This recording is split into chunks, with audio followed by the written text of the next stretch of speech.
ममता बनर्जी और उनसे पहले की सरकारों की वजह से बंगाल आज भारत के सबसे पिछड़े राज्यों में से एक बन चुका है। जबकि एक वक्त था जब सिंगापुर के फाउंडर ली कुआन यू ने सिंगापुर को कोलकाता से प्रभावित होकर बनाया था।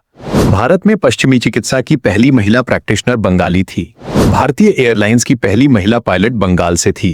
प्रीतिलता वाडेदार, कल्पना दत्ता, ये नाम हम सब जानते हैं। लेकिन ममता दीदी ने एक बार बोला था कि लड़कियों को रात में बाहर नहीं जाना चाहिए। एक वक्त था जब बंगाल का नाम आता था तो टैगोर, स्वामी विवेकानंद, सत्यजीत रे और नेताजी याद आते थे, और आज बंगाल का नाम आता है तो याद आता है एसएससी घोटाला, बेरोजगारी, आरजी कर मेडिकल कॉलेज और संदेश खाली। पूरे देश में 4 लाख भिखारी हैं, जिनमें से 1 लाख सिर्फ पश्चिम बंगाल में है। चाइल्ड मैरिज में ये राज्य दूसरे नंबर पर है। सेकेंडरी और हायर सेकेंडरी एजुकेशन में ये देश के सबसे पिछड़े राज्यों में से है। भारत की पहली अंडरग्राउंड मेट्रो कोलकाता में आई थी। देश का पहला ट्राम सिस्टम भी कोलकाता में ही था। लेकिन आज ह्यूमन डेवलपमेंट इंडेक्स HDI में पश्चिम बंगाल 28 राज्यों में 27वें स्थान पर है। यहाँ की सरकारों ने इस राज्य को इस हद तक खोखला कर दिया है कि एक वक्त का सबसे समृद्ध राज्य आज रसातल में बैठा है। ममता बनर्जी में तानाशाही प्रवृत्ति जो आज दिखती है, उसकी पहली झलक उनके सत्ता में आने के महज 1 साल के अंदर ही मिल गई थी। जादवपुर विश्वविद्यालय के प्रोफेसर अंबिकेश महापात्रा ने व्हाट्सएप पर ममता बनर्जी का एक कार्टून शेयर किया था। बस एक कार्टून शेयर करने के पीछे ममता बनर्जी ने न सिर्फ इस 60 साल के रसायन विज्ञान के प्रोफेसर को गिरफ्तार करवाया, बल्कि लाइव टीवी पर उन्हें माओवादी भी कह दिया। जब विश्वविद्यालय के छात्रों ने सवाल उठाए कि यह क्या है, आप हमारे साथ थीं, अभिव्यक्ति की आजादी की बात करती थी, CPIM के गुंडों को हटाने वाली थी, क्या हुआ? तो ममता बनर्जी ने उन्हें भी CPIM का एजेंट बता दिया। इस कार्टून को लेकर वो इतनी संवेदनशील थीं कि पश्चिम बंगाल में जिस पत्रकार ने भी इस पर सवाल पूछा, अगले दिन वो जेल में था। ये वही ममता थीं जिन्होंने 34 साल के वामपंथी शासन को इसीलिए हटाया था क्योंकि वे सवाल नहीं सुनते थे। और जैसे ही खुद सत्ता मिली, कार्टून केस इस बात का सबूत बन गया कि वो भी सवाल नहीं सह सकती थीं। बंगाल के लोगों ने कहा, ये क्या है? ममता बनर्जी की कहानी सिर्फ बंगाल की कहानी नहीं है। इस कहानी को समझने के लिए हमें बंगाल के उस अतीत में जाना होगा जो इतना शानदार था कि उसे जानकर आज का बंगाल देखना और भी ज्यादा दर्दनाक लगता है। वीडियो में आगे बढ़ने से पहले एक छोटा सा अनुरोध है, हमारे चैनल को सब्सक्राइब करें, वीडियो को लाइक करें, शेयर करें और कमेंट में बताएं कि हमारी वीडियो कैसी लग रही है। 17वीं और 18वीं सदी में बंगाल दुनिया के सबसे समृद्ध क्षेत्रों में से एक था। गंगा और ब्रह्मपुत्र के उपजाऊ मैदानों पर बसा ये राज्य व्यापार, हथकरघा और वस्त्र उद्योग में पूरी दुनिया में अपना नाम रखता था। उस वक्त एशिया में एक्सपोर्ट होने वाला 80% कच्चा रेशम अकेले बंगाल में उत्पादित होता था। ढाका की मलमल और मुर्शिदाबाद का रेशम, इनकी चर्चा मार्को पोलो से लेकर यूरोपीय यात्रियों तक सबने की। फ्रांसीसी यात्री फ्रांसवा बर्नियर ने लिखा था कि 17वीं सदी का बंगाल मिस्र से भी ज्यादा समृद्ध था। मशहूर ब्रिटिश इकोनॉमिस्ट एंगस मैडिसन की रिसर्च के अनुसार उस वक्त अकेले बंगाल का ग्लोबल GDP में 12% हिस्सा था। बंगाल की मलमल मिस्र की रानी क्लियोपेट्रा से लेकर रोमन रानियां तक पहनती थीं। बंगाल के जहाज निर्माता इतने उन्नत थे कि अंग्रेजों ने उनके डिजाइन्स कॉपी करके अपनी नेवी बनाई।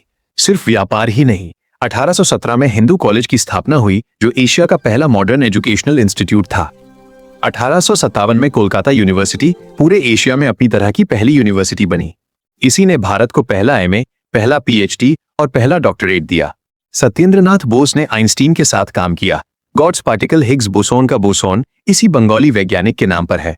राजा राम मोहन राय ने 1829 में सती प्रथा बंद करवाई। ईश्वर चंद्र विद्यासागर ने विधवा पुनर्विवाह कानून पास करवाया। बंगाल में 1850 में ही विधवा पुनर्विवाह होने लग गए थे, जबकि यूपी, बिहार, राजस्थान तक ये रिफॉर्म्स 100 साल बाद पहुंचे। विज्ञान में जगदीश चंद्र बोस ने 1895 में रेडियो वेव्स ट्रांसमिट की, मार्कोनी से 2 साल पहले।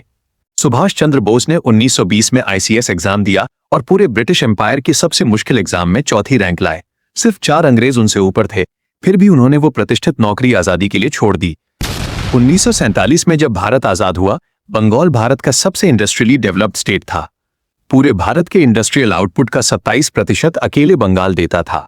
टाटा स्टील, बाटा, ITC, हिंदुस्तान मोटर्स, इन सभी बड़ी कंपनियों की मैन्युफैक्चरिंग बंगाल में होती थी। भारत का सबसे बड़ा पोर्ट बंगाल में था। हावड़ा को मैनचेस्टर ऑफ द ईस्ट कहा जाता था।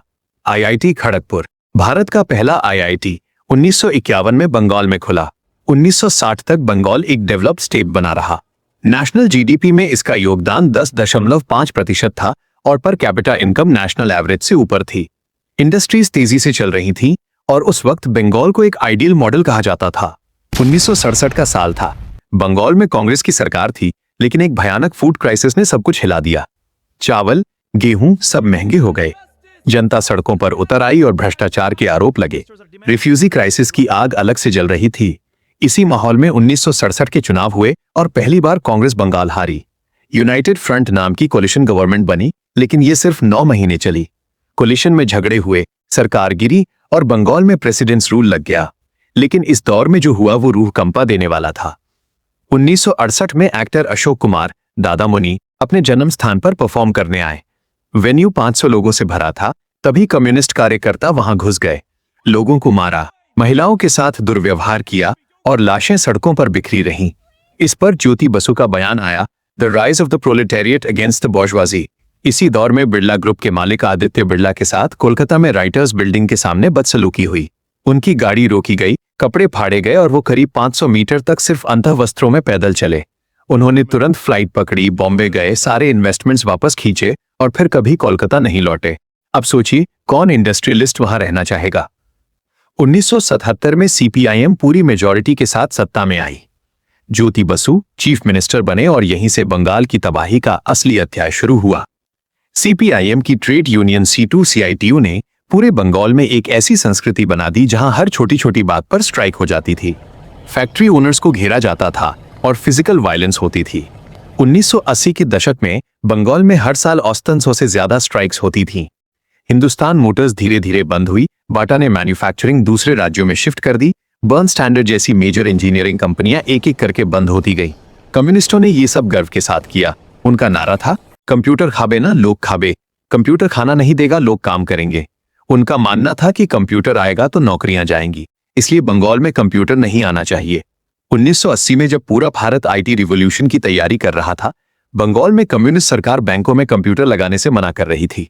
आपको ये जानकर हैरानी होगी कि आईटी हब बनने का ऑफर बेंगलुरु से पहले बंगाल को मिला था, लेकिन कम्युनिस्ट सरकार ने इसे रिजेक्ट कर दिया। एक पूरी पीढ़ी का भविष्य सिर्फ विचारधारा के चक्कर में बर्बाद कर दिया गया। कम्युनिस्टों ने बंगाल में एक कैडर सिस्टम बनाया। हर गांव, हर पंचायत, हर राशन की दुकान सीपीआईएम के स्थानीय गुंडों के कब्जे में थी। असहमति को हिंसा से कुचल दिया जाता था। 1977 से 2011 के बीच 34 सालों में बंगाल में 28,000 से ज्यादा पॉलिटिकल मर्डर्स हुए। यह आंकड़ा पंजाब के आतंकवाद और कश्मीर की उग्रवाद की घटनाओं से भी ज्यादा है, लेकिन नेशनल मीडिया ने कभी इस पर ज्यादा ध्यान नहीं दिया। शिक्षा का भी सत्यानाश हुआ। Calcutta university, Jadavpur university, presidency college, सब में पॉलिटिकल अपॉइंटमेंट्स होने लगे। प्रोफेसर बनने के लिए काबिलियत नहीं, पार्टी मीटिंग्स अटेंड करनी पड़ती थी और मार्क्सवादी विचारधारा के पक्ष में रिसर्च पेपर्स लिखने पड़ते थे। ब्रिलियंट बंगाली प्रोफेसर्स धीरे धीरे दिल्ली, जेएनयू और विदेशी यूनिवर्सिटीज में माइग्रेट कर गए। 1960 में बंगाल की लिटरेसी रेट महाराष्ट्र से ज्यादा थी, लेकिन 2011 तक बंगाल पीछे हो गया। नेशनल जीडीपी में योगदान 10.5% से गिरकर 6.5% रह गया।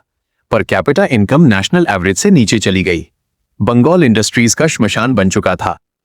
34 साल बाद बंगाली थक चुके थे, टूट चुके थे और बदलाव के लिए बेताब थे। तभी एक महिला चप्पल पहने, सादी सफेद साड़ी में सड़क पर उतर आई। उसने कम्युनिस्टों के खिलाफ लड़ने का वादा किया, गरीबों की दीदी बनने का वादा किया और सोनार बांग्ला बनाने का सपना दिखाया। उस महिला का नाम था ममता बनर्जी। अब देखते हैं ममता बनर्जी का उत्थान और पतन। 1990 में हाजरा जंक्शन पर जब सीपीआईएम के कार्यकर्ता ने उनके सिर पर इतनी जोर से लाठी मारी कि वो खून से लथपथ हो गईं और पूरे 1 महीने अस्पताल में रहीं, तब भी वो नहीं टूटी। जब पुलिस ने उन्हें बाल खींचते हुए जीप में बिठाया और राइटर्स बिल्डिंग के बाहर फेंक दिया, उस वक्त वो खुद नरसिम्हा राव की केंद्र सरकार में राज्य मंत्री थी। तब उन्होंने एक शपथ ली, जब तक चीफ मिनिस्टर नहीं बनूंगी इस बिल्डिंग में कदम नहीं रखूंगी। बंगाल के थके हुए, पिटे हुए और टूटे हुए लोगों ने पहली बार सोचा कि शायद यही वो इंसान है जो इस दलदल से निकाल सकती है। 1998 में उन्होंने कांग्रेस छोड़ दी, क्योंकि उन्हें लगता था कि कांग्रेस सीपीआईएम की साइलेंट पार्टनर है। उन्होंने तृणमूल कांग्रेस टीएमसी बनाई और वाजपेयी सरकार में रेल मंत्री भी बनी।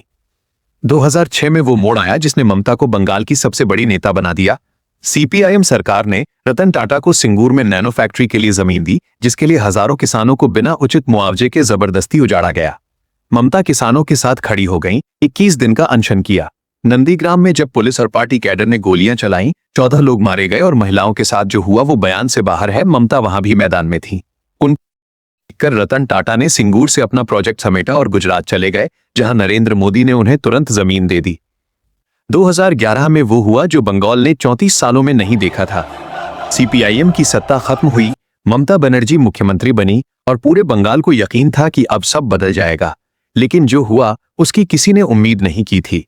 सीपीआईएम का वो कैडर जो 34 साल से वसूली और बूथ वायलेंस करता था, वही लोग टीएमसी में आ गए, क्योंकि उन्हें पता था कि पावर अब किसके पास है। ममता ने भी उन्हें अपना लिया। अब वही लोग लाल की जगह टीएमसी का झंडा थामे खड़े थे और सिस्टम वैसे ही चल रहा था। पीएम आवास योजना का पैसा आता तो पार्टी कार्यकर्ता का हिस्सा तय था। मनरेगा की मजदूरी में से हिस्सा कटता था। यहां तक कि अंतिम संस्कार के पैसों में से भी वसूली होती थी। घर बनाने के लिए सीमेंट ईंट भी उसी सिंडिकेट से खरीदनी पड़ती थी जो पार्टी का लड़का चलाता था। शारदा पॉन्जी स्कैम में 17 लाख लोगों का पैसा डूबा, 200 से ज्यादा लोगों ने जान दे दी। नारद स्टिंग ऑपरेशन में टीएमसी नेता कैश लेते पकड़े गए। एसएससी भर्ती घोटाले में ओएमआर शीट से छेड़छाड़ कर बिना मेरिट के नौकरियां दी गईं। पार्थ चटर्जी गिरफ्तार हुए और उनकी करीबी अर्पिता मुखर्जी के घर से 50 करोड़ कैश मिला। हाईकोर्ट ने 25,000 से ज्यादा शिक्षकों की नियुक्तियां रद्द कर दी। ममता का जवाब हमेशा एक ही था, ये बीजेपी की साजिश है।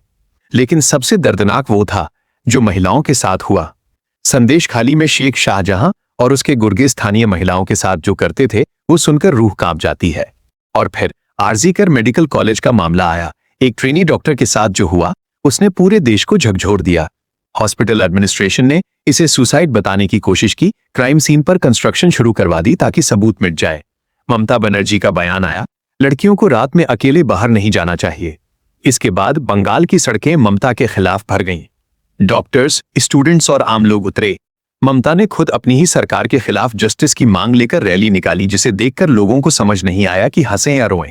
हालांकि ममता बनर्जी ने 70 से ज्यादा वेलफेयर स्कीम्स बनाई, कन्याश्री, लक्ष्मी भंडार, रूपाश्री और 2 रुपए किलो चावल, जिसने लाखों परिवारों को राहत दी। इस डायरेक्ट बेनिफिट ट्रांसफर मॉडल को बाद में पूरे देश ने अपनाया। लेकिन इन स्कीम से गरीबी मैनेज होती है, खत्म नहीं। बंगाल का पढ़ा लिखा युवा आज भी दिल्ली, मुंबई और बेंगलुरु भागता है, क्योंकि यहां न इंडस्ट्री है, न नौकरी, न भविष्य। ममता बनर्जी वही बन गई जिनसे लड़ने के लिए वो कभी मैदान में उतरी थी। बंगाल, जो कभी पूरे भारत को रास्ता दिखाता था, आज खुद एक ऐसे रास्ते की तलाश में है जो उसे वापस वहीं ले जाए जहां वो कभी हुआ करता था। उम्मीद है कि बंगाल एक दिन फिर उस मुकाम पर पहुंचेगा जिसका वो हमेशा से हकदार रहा है।